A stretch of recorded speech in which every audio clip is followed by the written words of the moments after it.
오늘은 주말이기도 하고 해서 밖에 나와서 찍어봐야 되겠다 이런 생각을 했어요. 여기는 약간 이렇게 아파트 단지에서 구석진 곳이라서 사람들이 잘 안 다니세요. 날씨 좋은 날은 책 읽기에 너무 좋은 공간이에요. 험블 브레그라고 혹시 들어보셨나요? 이 험블 브레그라는 거는 사람들이 겸손을 강조하잖아요. 그런데 가짜 겸손이라는 거예요. 겸손을 가장한 자기 피열과 자기 자랑 뭐 이런 거 같은 거라는 거예요. 자신감이 지나치면 겸손하지 않다, 내지는 겸손한 사람은 자신감을 감춰야 된다, 이렇게 생각하시는 분들이 있으시잖아요. 그런데 정말 겸손하신데 자신감이 넘치시는 분들이 있어요. 그런 생각을 해요. 저희가 나에 대해서 객관화시키지 못할 때는 나랑 반대적인 성향의 사람들이 주위에 가까이 있는 것도 되게 귀하다, 이런 생각을 할 때가 있어요. 살면서 느꼈던 게 저는 남한테 이렇게 도움을 요청하는 게 되게 불편하더라고요. 그래서 사실 도움을 요청하면 누구나 잘 도와주시잖아요. 그런데 제가 그게 싫은 거예요. 누구한테 도움을 요청한다는 게. 도움을 요청하지 않고 내가 스스로 판단을 내리다 보니 판단 미스가 많았던 거죠. 그리고 어떤 판단을 해놓고 후회할 때가 많았던 거죠. 그래서 그때부터 제가 다시 생각을 고쳤던 거는 중요한 결정을 할 때는 장 반대적인 성향한테 한번 물어보고 또 기도를 하고 그러고 아주 신중하게 결정하는 걸로 약간 바뀐 것 같아요. 겸손하다는 거는 어찌 보면 자신감과 일맥상통하는 거래요. 자신감이 없는 사람은 결코 겸손할 수가 없다는 거예요. 나를 소모하지 않는 현명한 태도에 대해서 얘기하고 있어요. 마티아스 릴케는 독일에서 되게 유명한 작가예요. 그런데 이 마티아스 릴케의 책을 읽어보면 이 겸손함, 심중함, 고요함, 이런 거에 대해서 다시 한번 생각을 하게 되더라고요. 자의식이 부족하신 분들, 자신감이 없으신 분들은 이 겸손을 나타낼 수가 없다는 거예요. 자신을 소중하게 생각하는 사람만이 겸손할 수 있다는 거예요. 보여주기 위한 모든 것들과 결별을 하래요. 남을 의식해서 나를 과대포장하기 위해서 실례, 허례, 허식 뭐 이런 거 혹시 하시는 거 있으실까요? 저도 예전에는 막 그랬던 것 같아요. 기왕이면 좋은 메이커, 기왕이면 뭐 좋은 집, 기왕이면 좋은 차, 막 이랬던 것 같아요. 그런데 그런 거를 한때 다 가졌던 때가 있었죠. 다 가졌던 때가 있었는데 그거를 다 잃고 보니까 그것 또한 헛되다, 이런 생각이 들 때가 있더라고요.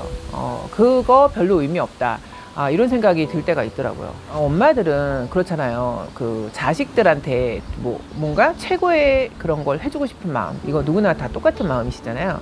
저희 아들은 그런 메이커, 이렇게 상표가 밖으로 드러나는 걸 굉장히 싫어해요. 근데 제가 그걸 몰랐었던 거죠. 그래서 고등학교 때 제가 큰 마음을 먹고 저희 아들을 이제 좀 괜찮은 옷을 한번 사주고 싶어서 이것저것을 보여주면서 하나 골래라 막 이렇게 얘기한 적이 있었어요. 그런데 저는 사실 저희 아들이 이렇게 상표, 고등학교 때 10대 때는 다 누구나 약간 이렇게 저희 아들도 그런 걸 좋아하겠다 생각을 해서 그런 식의 옷을 막 권했었어요. 그런데 저희 아들이 저한테 정말 한 방 제가 딱 맞았어요.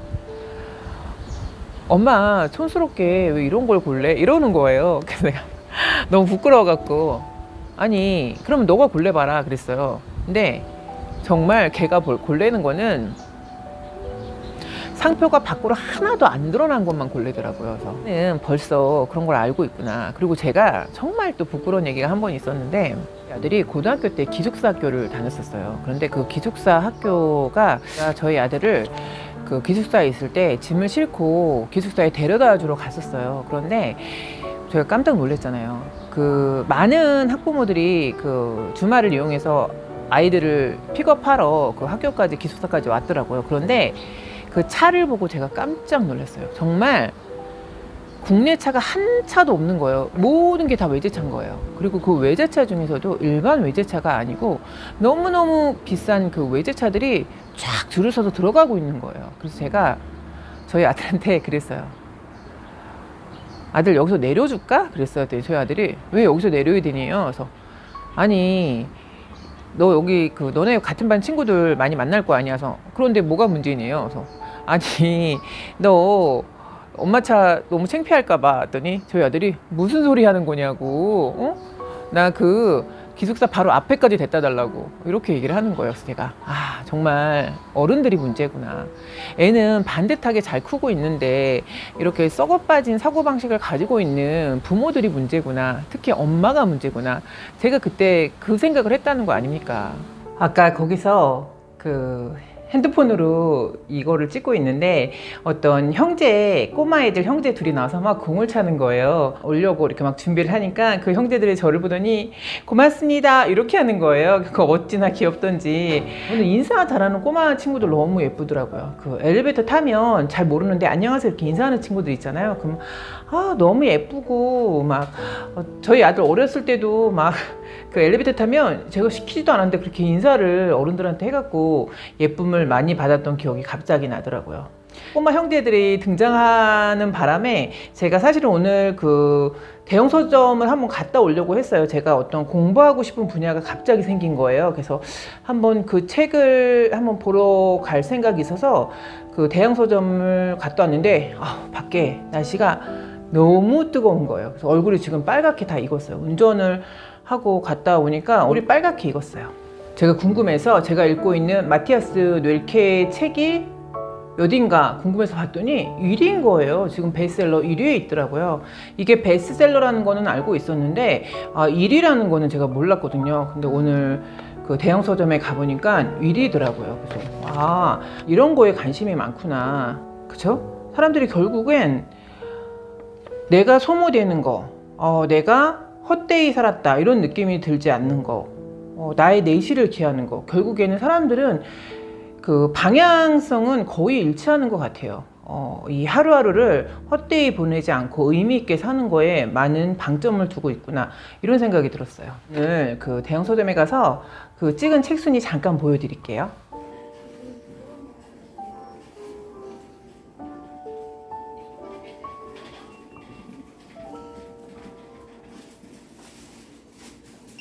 마티아스 뇌케는 기분이 태도가 되지 않도록 하라는 얘기를 하고 있어요. 기분은 선택할 수 없잖아요. 하지만 태도는 선택할 수 있다는 거예요. 그 순간에 분함을 참지 못해서 많은 실수를 하시는 분들이 많이 있으시잖아요. 그런데 사실 이 기분이 태도가 되지 않게끔 한다는 거는 너무 어려운 문제인 것 같아요. 이거는 정말 자기의 살을 깎는 그 수련의 시간이 필요한 것 같아요. 그래서 사실 기분이 안 좋으면 그게 행동에 드러나게 돼 있잖아요. 근데 이 기분과 행동을 분리할 수 있다. 그러면 이분들은 굉장한 분들인 거죠. 머리에서 발끝까지 이렇게 명품을 두르시는 분들 있잖아요. 머리에서 발끝까지 명품을 두르는 것도 괜찮죠. 능력이 되시면. 그런데 저는 그게 그 안에 풍겨 나오는 인격과 일치하지 않을 때는 오히려 더 그 가치가 평가절하가 더 심하게 되는 것 같아요. 그래서 어찌 보면 그 옷의 태보다 그 사람을 대하는 매너와 마음가짐 이런 거 굉장히 중요한 거죠. 사람을 대하는 마음가짐도 너무 괜찮고 태도도 너무 괜찮은데 옷에 매너까지 있다. 그러면 그건 최고인 거죠. 이 기분이 태도가 되지 않으려면 이렇게 어려울 때 나 혼자만의 공간이 반드시 필요하다는 거예요. 그리고 사람들과 섞여 있지 않을 수 있는 나만의 장소, 시간 이런 거를 확보해야 된다는 거예요.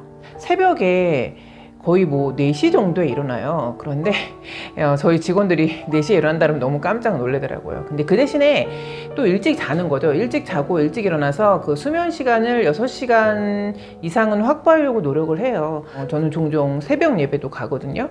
그러니까 새벽 예배 가는 시간도 저한테는 어찌 보면 명상 같은 시간이에요. 그리고 새벽에 일어나서 혼자 독서하는 시간도 저한테는 혼자만의 여행 같은 시간인 거죠. 그러니까 이거는 어떤 형식이 중요한 건 아닌 것 같아요. 그러니까 내가 그 시간을 집중할 수 있고 내가 좀 힐링할 수 있고 또 내가 무언가를 머리를 비우고 가만히 정말 무감각하게 무념 속에 들어갈 수 있는 시간을 10분이라도 확보한다 그러면 저는 이 또한 이것이 나의 기분이 태도가 되지 않게 정비할 수 있는 나만의 훈련법이다. 이런 생각이 들 때가 있더라고요. 드러내지 않아도 빛나는 삶의 형식의 태를 갖추라는 거예요. 그런데 많은 분들이 뭐 지금은 자기 PR 시대니까 본인들을 많이 드러내려고 하시죠. 그리고 나의 과업, 나의 성취 뭐 이런 거를 많은 사람들이 알아줬으면 좋겠다 이렇게 생각하시면서 과감하게 PR 하시는 분들도 많이 있으시죠. 많은 분들이 많이 현명하세요. 그래서 굳이 그거를 드러낸다고 해서 아는 것도 아니고 굳이 그거를 드러내지 않는다고 해서 모르는 것도 아니더라고요. 오히려 지나치면 모자라니만 못하다는 얘기가 맞듯이 너무 지나친 자기 확신과 자기의 가대포장은 상대방이 그것을 보고 오히려 그 불편함을 느끼게 하는 동기가 돼버리는 거죠. 오래된 신뢰의 관계와 느슨한 관계에는 보이지 않는 힘이 있다고 하는 거예요. 가까이 자주 뵈야지 친하다고 생각을 하시잖아요. 그런데 저도 예전에는 정말 친한 사람들을 되게 자주 봤어요. 일주일에 막 두세 번씩 만나고 제가 아는 언니는 정말 일주일에 막 네다섯 번 만나는 언니가 있어요. 친하신 분들하고. 약간 이거는 궤변 같을 수도 있는데 저는 친한 사람일수록 약간의 거리감이 필요하다.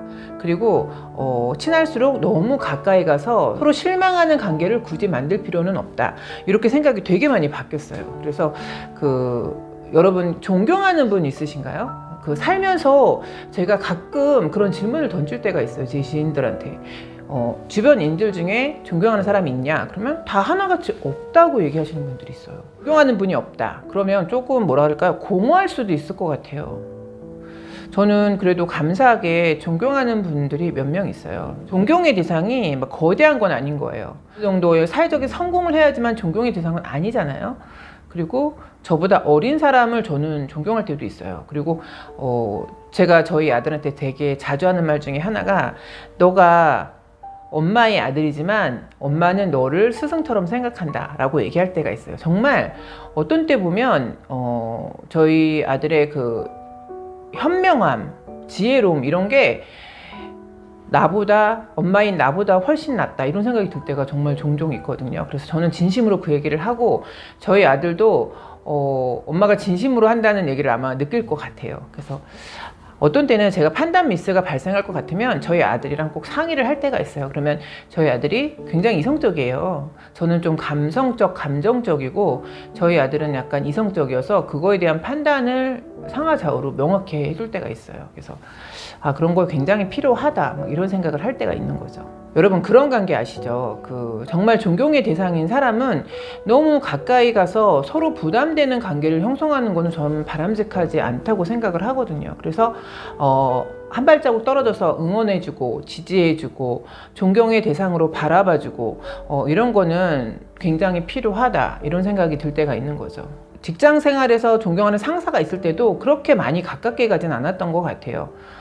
약간 한 발자국의 그 거리감을 유지하는 경우도 있었고 남자 사람 친구도 있어요. 근데 남자 사람 친구도 제가 그 친구한테도 그런 얘기를 했어요. 우리는 어느 정도 간격을 유지하자. 너무 멀리 가지도 말고 너무 가까이 가지도 말고 이런 간격을 유지해서 우리는 오래 가자 이런 얘기를 할 때가 있는 거죠. 그런데 이런 얘기하면 잘 이해 못 하시잖아요. 근데 여자친구나 남자 사람 친구한테 동일하게 적용을 하고 있어요. 사람의 감정 중에 가장 뭐랄까요? 유치한 감정을 저는 시기나 질투라고 보거든요. 이 시기심이나 질투심이 그 사람을 망가지게 하고 또 상대방도 다치게 하는 경우가 굉장히 많이 있어요. 그래서 이 인간관계에서 시기심이나 질투심이 일어나는 관계까지는 접근하지 않는 게 바람직하다. 이게 저만의 궤변인 거죠. 결국 이 마티아스 릴케는 그 내면의 힘, 겸손함에서 나오는 내면의 힘, 신중함에서 나오는 내면의 힘 이거에 대해서 얘기를 하고 있는 것 같아요. 그런데 이 내면의 힘이라는 거는 어느 한순간에 되는 건 아닌 것 같아요. 물론 어릴 때부터 어떤 좋은 환경에서 단단하게 다져져 있는 분도 분명히 있으실 거예요. 그런데 그렇지 않고 후천적으로 내가 개발을 해서 이거를 만들어 가겠다? 이거는 굉장한 많은 자기 수양과 그 단련의 시간이 필요한 거죠. 그래서 그 내면의 힘을 기르면 저희가 중년이 돼서 내면의 힘, 흔들리지 않고 동요되지 않는 이 내면의 힘이 없다. 그러면 중년의 매력이 반감되지 않을까 이런 생각은 들더라고요. 그래서 단단하게 그 나 자신을 들여다보고 나 자신을 알아보고 중년에 저희 내면을 들여다보고 또 남을 배려하고 또 겸손을 갖추고 이거는 정말 저희 나이에는 너무 필요한 부분인 것 같아요. 그래서 이거를 매일매일 단련하는 거 어찌 보면 그것이 저희 중년이 갖춰야 될 덕목 중에 하나가 아닌가 그런 생각이 들었습니다.